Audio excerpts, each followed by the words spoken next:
ಹೊಳೆನರಸೀಪುರ ಪಟ್ಟಣದ ಸರ್ಕಾರಿ ಮಹಿಳಾ ಗೃಹ ವಿಜ್ಞಾನ ಕಾಲೇಜಿನಲ್ಲಿ 2024-25ನೇ ಸಾಲಿನಲ್ಲಿ 1000 ಗಿಡ ನೆಡುವ ಅಭಿಯಾನಕ್ಕೆ ಗೃಹ ವಿಜ್ಞಾನ ಕಾಲೇಜಿನ ಪ್ರಾಂಶುಪಾಲೆ ಆಶಾ ಜ್ಯೋತಿ ಅವರು ಚಾಲನೆ ನೀಡಿದರು.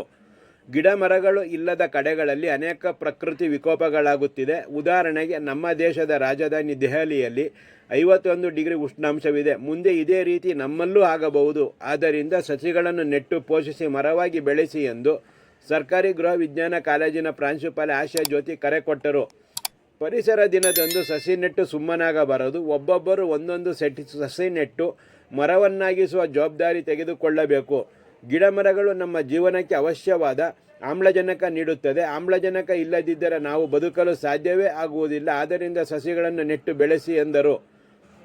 NSS ಅಧಿಕಾರಿ ಫಕೀರಮ್ಮ ಮುರುಗೋಡು ಮಾತನಾಡಿ, ನಾವು ನಮ್ಮ ಸುತ್ತಲ ಪರಿಸರವನ್ನು ಹಾಳು ಮಾಡುತ್ತಿದ್ದೇವೆ.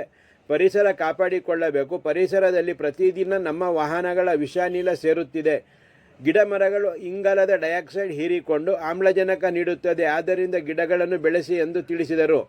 ಪ್ರಾಧ್ಯಾಪಕ ಕೃಷ್ಣಮೂರ್ತಿ ಮಾತನಾಡಿ, ಜೂನ್ 26ರಂದು ಮಾದಕ ವ್ಯಸನ ಜಾಗೃತಿ ದಿನವನ್ನಾಗಿ ಆಚರಿಸಲು ಸರ್ಕಾರ ತಿಳಿಸಿದೆ.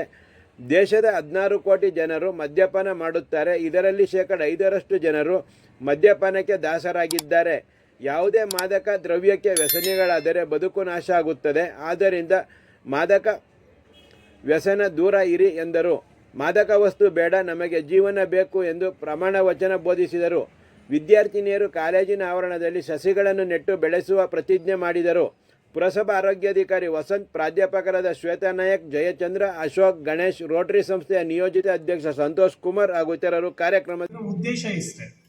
ಇತ್ತೀಚೆಗೆ ಒಂದು ರಿಪೋರ್ಟ್ ಬಂದಿದೆ. ಏನಂತಂದ್ರೆ, ಸೌತ್ ಏಷ್ಯಾನ ಒಳಗೊಂಡಂತೆ ಭಾರತ ದೇಶದಲ್ಲಿ ಮಾದಕ ವಸ್ತುಗಳ ಬಳಕೆ ಮತ್ತು ಅದರ ಏನು ಪೂರೈಕೆ ಏನಿದೆ ಅದು ಕಳವಳಕಾರಿಯಾಗಿ ಹೆಚ್ಚಿಗೆ ಆಗ್ತಿದೆ ಅಂತ ಹೇಳ್ಬಿಟ್ಟು ವಿಶ್ವಸಂಸ್ಥೆಯಿಂದ ಹಿಡಿದು ಎಲ್ಲ ದೊಡ್ಡ ದೊಡ್ಡ ಸಂಘ ಸಂಸ್ಥೆಗಳು ಒಂದು ಎಚ್ಚರಿಕೆ ಗಂಟೆಯನ್ನ ನೀಡಿದವೆ. ಇದರ ಮಹತ್ವ ಏನು ಎಚ್ಚರಿಕೆ ಗಂಟೆ ಅಂತಂದ್ರೆ ಏನು? ಈ ಮಾದಕ ವಸ್ತುಗಳ ಬಳಕೆ ಅಂತಕ್ಕಂಥದ್ದು ಯುವ ಜನರನ್ನೊಳಗೊಂಡಂತೆ ಎಲ್ಲ ವಯೋಮಾನದ ಜನರನ್ನು ಕೂಡ ಪೀಡಿಸ್ತಿರ್ತಕ್ಕಂಥ ಒಂದು ಸಾಮಾಜಿಕ ಮತ್ತು ದೇಶದ ಪಿಡುಗು. ಸೊ ಅದರ ವಿರೋಧಿ ದಿನವನ್ನಾಗಿ ಈ ಒಂದು ದಿನವನ್ನು ಆಚರಣೆ ಮಾಡಲಾಗ್ತಿದೆ. ಇದರ ಉದ್ದೇಶ ಇಷ್ಟೇ, ಇಲ್ಲಿ ಯಾರೋ ಕೂತಿರೋರು ಮಾದಕ ವಸ್ತುಗಳನ್ನ ಸೇವನೆ ಮಾಡ್ತಾರೆ ಅದನ್ನ ತಡೆಯೋದು ಉದ್ದೇಶ ಅಲ್ಲ. ನಿಮ್ಮಗಳ ಮುಖಾಂತರವಾಗಿ ಈ ದಿನದ ಕುರಿತು ಅರಿವು ಮೂಡಬೇಕು. ನಿಮ್ಮ ಈ ಅರಿವಿನ ಪ್ರಯುಕ್ತವಾಗಿ ನಿಮ್ಮ ಸಂಪರ್ಕಕ್ಕೆ ಬರ್ತಕ್ಕಂಥ ಜನಗಳಿಗೆ ಈ ಒಂದು ಮಾದಕ ವಸ್ತುಗಳಿಂದ ದೂರ ಇರೋ ರೀತಿಯಲ್ಲಿ ಅರಿವನ್ನು ಮೂಡಿಸ್ಲಿಕ್ಕೋಸ್ಕರವಾಗಿ ಈ ಒಂದು ಕಾರ್ಯಕ್ರಮವನ್ನು ಆಯೋಜನೆ ಮಾಡಿರ್ತಕ್ಕಂಥದ್ದು. ನಿಮ್ಗೆಲ್ರಿಗೂ ಗೊತ್ತಿರೋ ಹಾಗೆ ಭಾರತ ದೇಶದಲ್ಲಿ ಅತಿ ಹೆಚ್ಚು ಮಾದಕ ವ್ಯಸನ ಆಗ್ತಿರ್ತಕ್ಕಂಥದ್ದು ಅಂದ್ರೆ ಆಲ್ಕೋಹಾಲ್. ಒಂದು ಸಂಶೋಧನೆಯ ಪ್ರಕಾರ 16 ಕೋಟಿಗಿಂತಲೂ ಹೆಚ್ಚಿನ ಜನರು ಆಲ್ಕೋಹಾಲ್ ಕನ್ಸ್ಯೂಮ್ ಮಾಡ್ತಾ ಇದ್ದಾರೆ, ಮದ್ಯಪಾನವನ್ನು ಮಾಡ್ತಿರ್ತಕ್ಕಂಥದ್ದು. ಅದರಲ್ಲಿ almost 5.2 or 3% of people are dependents, ಅಂದ್ರೆ ಆಲ್ಕೋಹಾಲ್ಗೆ ಡಿಪೆಂಡೆಂಟ್ ಆಗಿರ್ತಕ್ಕಂಥವ್ರು. ಅದರಲ್ಲೂ ಕೂಡ ಇಲ್ಲಿಯ ಒಂದು ಸುತ್ತಮುತ್ತಲಿನ ಪರಿಸರವನ್ನು ನೋಡಿದ್ರೆ ಅತಿ ಹೆಚ್ಚು ಮದ್ಯಪಾನದ ಒಂದು ಬಳಕೆ ಹೆಚ್ಚಿರ್ತಕ್ಕಂಥದ್ದನ್ನು ನಾವು ಗಮನಿಸ್ಬೋದು. ಅದರಿಂದ ಆಗ್ತಿರ್ತಕ್ಕಂಥ ಹಾನಿಯನ್ನ ಅದರ ಬಗೆಗೆ ಅರಿವನ್ನು ಮೂಡಿಸೋದಕ್ಕೋಸ್ಕರವಾಗಿ ಈ ಒಂದು ಕಾರ್ಯಕ್ರಮವನ್ನು ಮಾಡ್ತಿರ್ತಕ್ಕಂಥದ್ದು. ಸೊ ಈ ಎರಡೂ ಕಾರ್ಯಕ್ರಮವನ್ನು ಒಂದೇ ದಿನದಲ್ಲಿ ನಾವು ಆಯೋಜನೆ ಮಾಡಿದ್ದೀವಿ.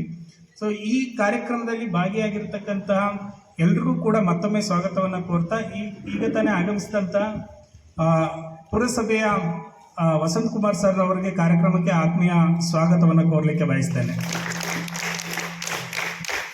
ಅದರಿಂದಾಗಿ ಈ ಥರ ಎಲ್ಲ ವ್ಯತಿರಿಕ್ತವಾದ ಪರಿಣಾಮಗಳು ಬೀರ್ತಾ ಇದೆ. ದೆಹಲಿಯಲ್ಲಿ 50 ಡಿಗ್ರಿ ಉಷ್ಣಾಂಶ ಇದೆ. ಅಲ್ಲೇನು ನೀವು ಬರೀ ನೀರಿನಲ್ಲಿ ಹಾಕಿಟ್ರೆ ಅದೇ ಕಾಯ್ದು ಹೋಗುತ್ತೆ. ನೀವು ನೀರೊಳಗೆ ಅಕ್ಕಿ ಹಾಕಿ ಹೊರಗಡೆ ತಂದಿಟ್ರೆ ಅದೇ ಅನ್ನ ಆಗುತ್ತೆ. ಒಂದು ತವೆ ಮೇಲೆ ಆಮ್ಲೆಟ್ ಮೊಟ್ಟೆ ಹಾಕಿದ್ರೆ ಅಲ್ಲೇ ಆಮ್ಲೆಟ್ ಆಗುತ್ತೆ. ನೀವೇನು ಅದಕ್ಕೆ ಬೆಂಕಿ ಹಚ್ಚೋದೇ ಬೇಡ. ಆ ಮಟ್ಟದ ಉಷ್ಣಾಂಶ ಅಲ್ಲಿದೆ. ಒಂದೊಂದು ದಿನ ನಮ್ಮಲ್ಲಿ ಗಿಡಗಳು ನಾಶ ಆದರೆ ಇಲ್ಲೂ ಅದೇ ಸ್ಥಿತಿ ಬರ್ಬೋದು. ಅದರಿಂದಾಗಿ ನಿಮ್ಮಲ್ಲಿ ವಿನಂತಿ ಏನಂತಂದರೆ, ಫಕೀರಮ್ಮನವ್ರು ಹೇಳಿದಾಗೆ ಒಬ್ಬೊಬ್ಬರು ಒಂದು ಗಿಡ ನೆಡಿ, ಇದು ನಂದು ಗಿಡ ಅಂತ ಖುಷಿಪಟ್ಟು ಅದನ್ನು ಬೆಳೆಸಿ. ನಾನು 1993ರಿಂದ ಪತ್ರಕರ್ತನಾಗಿದ್ದೇನೆ.